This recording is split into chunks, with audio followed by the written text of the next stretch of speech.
One of the three only survival sources of the U-shaped trumpet, around 1400, is coincident with the U-shaped trumpet behind the author of The Wedding at Cania, 1563, Paolo Cagliari, named Veronese. The first one, similar to that depicted on Veronese's back, appears in Charles the Noble's Book of Hours, and it is the property of Cleveland Museum of Art. King of Navarra from 1387 until his death in 1425, Count of Evreux and Duke of Nemours, Charles III's mother was Jeanne de France, or Valois. Since 1254, the Kingdom of Navarra was ruled by monarchs of French lineage, who modernized its political and administrative institutions and raised its international prestige, as did Charles the Noble. Charles did not order his book, but it seems to have been acquired during a trip to Paris in 1404. A similar Book of Hours in the British Library, probably by the same bookseller, has the spaces intended for the coat of arms left blank, awaiting another possible buyer. His coat of arms of the Charles appears on more than 20 pages. In each of the miniatures that occupy half a page and once on a full page.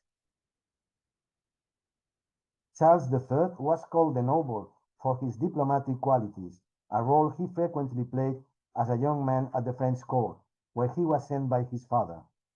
It seems that he was a lover of books, of which he kept a good number in the library of his palace in Olite. During his reign, the Gothic Cathedral of Pamplona and the royal palaces of Olite and Tafalla were completed, and centuries of conflict between the three cities were ended with their unification.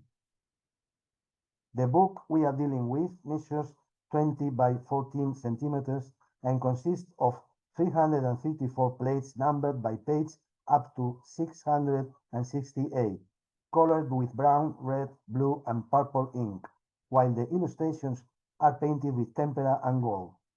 The designs show 6 painting styles, 2 Italian, 2 French, and 2 Dutch, indicating a collective work. The artist responsible for planning and decoration, the author of 17 of the largest miniatures, came from Bologna and is known as the master of the Brussels capitals. His main assistant, a Florentine who signed as Cecco on the back of folio 208, made most of the borders surrounding the images. These margins are profusely illustrated with grotesques, many of them paradoxical or nonsensical, and others with references to popular or well-known characters of the time, including animals and chimeras, human-animal, animal-animal, or animal-plant hybrids. As many as 104 of these figures are reading or doing something related to books, and more than 180 include musical instruments, making it the Book of Hours with the most musicians or musical iconographic sources. As we have already pointed out, both trumpets of Charles' book are similar in design, unlike that of the Paduan Bible, whose bell is shorter than the main tube. The only precedent that could be considered for the third type of U-shaped trumpet could be the Etruscan litus. However, it is a fact that the few sources that have reached us, mostly from Tarquinia, are almost 2 millennia older than the Paduan Bible. There are about half a dozen representations of the Jota carved litus in funerary environments. 6 Etruscan sources survive, 3 reliefs on 2 sarcophagi and an urn, and 3 frescoes on tombs, and a Roman one, and also 2 specimens, one of unknown provenance and another from Tarquinia, the upper, found in archaeological sites dating back to the early 7th century BC. The staff shape, given the Jota-shaped curve at its end, is common with one of the attribute symbols of the Augurs, and consequently the representations that appear on some Roman coins may not be referring to the musical instrument. Litus was made of bronze, almost cylindrical, but with a bell carved towards the performer. Regarding the other 17 bronze examples with a jota curvature, it should be noted that they are considerably shorter and do not show the pronounced curvature of the bell. None of them have been found in Etruscan, Roman, or Celtic environments. These instruments were probably built in medieval times and used as announcement of proclamations or in ceremonial events. The litus, however, does not seem to have had military use in Rome either.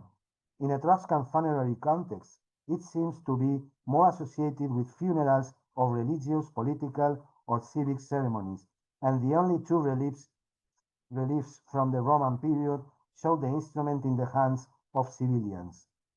This gravestone of the cavalry auxiliary Andes of Alla Claudia was founded in Mainz, showing a curiously carved brass instrument which remembers so closely our modern sackbuts. Brass instruments were well established among the Romans, with mouthpieces very similar to those we use today, conical and hemispherical. They knew the art of bending pipes, a technique that was lost in the following centuries and that apparently was not reinvented or recovered until the end of the 14th century. Carving the tube is the best way to increase its length, then bringing the diatonic register to a comfortable performance for the players. In addition to the power, and excuse me, I don't want to do wrong. Yes.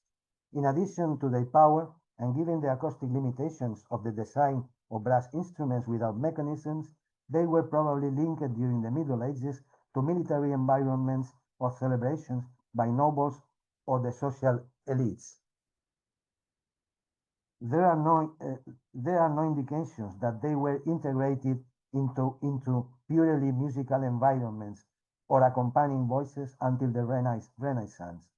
The usual arrangement seems to have been a pair of clarinos or trumpets, like this, occasionally of a different size register, and this number increased during the Renaissance. Around 1420, a trumpet ensemble at a noble court might have 5 or 6 regular players, and in some cases, even as many as 10 or 12. It is accepted that the intermediate step that led to the appearance of the sackbut trombone was the incorporation of a sliding tube on the straight body of the clarinos. Although none of these medieval devices have been preserved, this interpretation is supported by engravings and paintings in which the tube appears to be sectioned. The performer grasps the part closest to the mouthpiece with one hand, while the other seems to push the body of the instrument. The most renowned example are the 4 angels from a triptych by Hans Memling, The Last Judgment.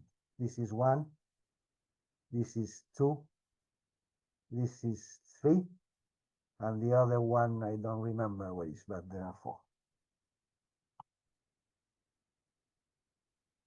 The illustration from the cover of Hermann Fink's Practica Musica 1556 shows 2 instruments in the upper left corner, which are not crumb-holes, as the capsule containing the double reeds is not depicted. It resembles a mouthpiece and not a capsule. Consequently, they could be probably designed similar to that of the litus, as the mouthpiece seems to indicate.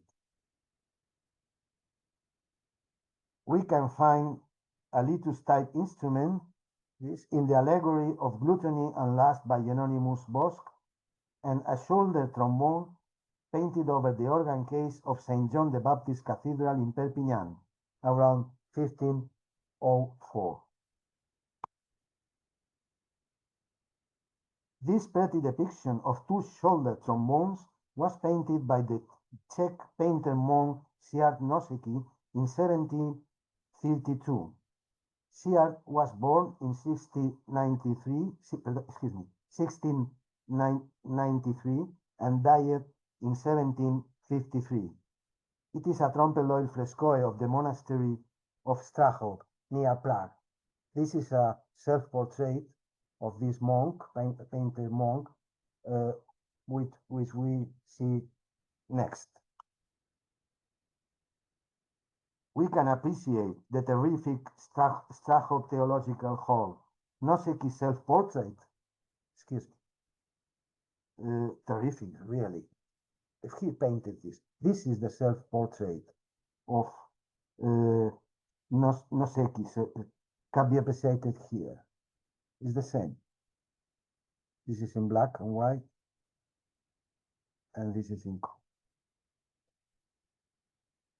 We have not located any other similar characteristic design in brass instruments, that is, with the bell carved towards the player, with the exception of a curious instrument called shoulder trombone, based on what appears to be a rod, and of which a dozen representations have been preserved, and a romantic design by Sachs, is this, Adolf Sachs, a model adapted to military parades during the American Civil War.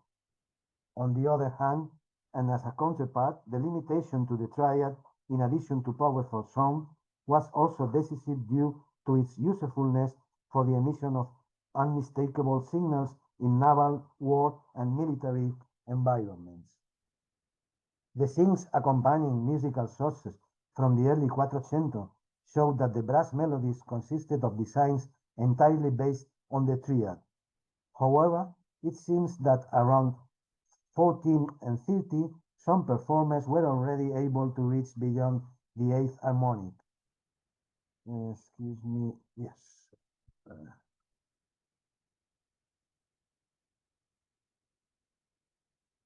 We are showing, we are showing the harmonic series over the fundamental C2. Harmonics are shown in a linear way and no concomitant and packets as they occur in nature. These are the only sounds, and in this precise order, that a natural brass pipe can emit, as Vicente will be so kind to play for us. ¿Puedes tocar esas notas por orden hasta donde llegues? ¿Qué usa ahí? Sí. De una en una.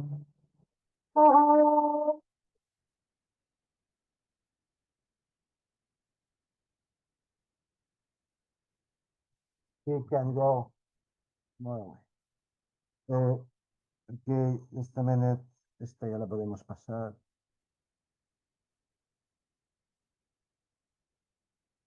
A later collection of manuscripts, a later collection of manuscripts written in the mid-1440s is very illustrative about the skills of these brass musicians. Its author, Jorge Trombetta, was a trumpeter and trombonist who settled in Venice around 1480. His drawing of a trombone is the oldest preserved one. He had previously worked for years until 1449 on one of the Venetian galleys that traveled regularly between England and Flanders. These musicians were responsible for signaling between Venetian commercial vessels, announcing the beginning and end of meals and dinners, summoning the loading of luggage and passengers, and announcing their presence in ports and to friendly ships. They also entertained parties or ceremonies for their own officers or nobles from the cities where they stopped over.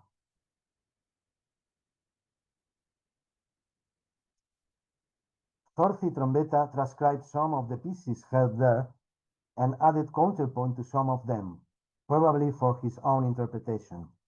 His documents attest that he had received musical and compositional training and that the instrument he played was indeed capable of emitting a complete diatonic scale. 2 decades later, an observer at the court of the Duke of Saxony reports that he was stunned in 1474 by the dance music played by trumpeters. He said, higher than it is possible to imagine. The source seemed to establish that these musicians reached well beyond the 8th harmonic, perhaps even beyond the 12th harmonic.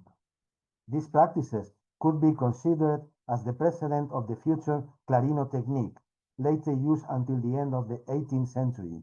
This technique was taught among professionals during the Baroque, and the guilds prohibited his diffusion and dissemination outside their professional environment. It can be defined as the ability to generate diatonic, do, re, mi, or chromatic motifs, do, do, re, re, mi, in the high register of a natural pipe, the fourth of the harmonic series, as already indicated. He is Giorgio da Castelfranco. Giorgione, we began a presentation with him.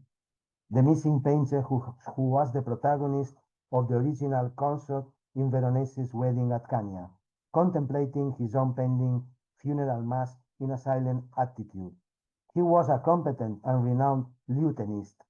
As we had not a portrait for Giorgi Trombetta, we choose Giorgione, also known in his times as Giorgio or Giorgi. Oh, okay. We arrived to the performers show y ahora es cuando puedes mostrarnos tus habilidades, Vicente. Pero ponte de pie, ¿no? Now Vicente play for us not single design, but his own song.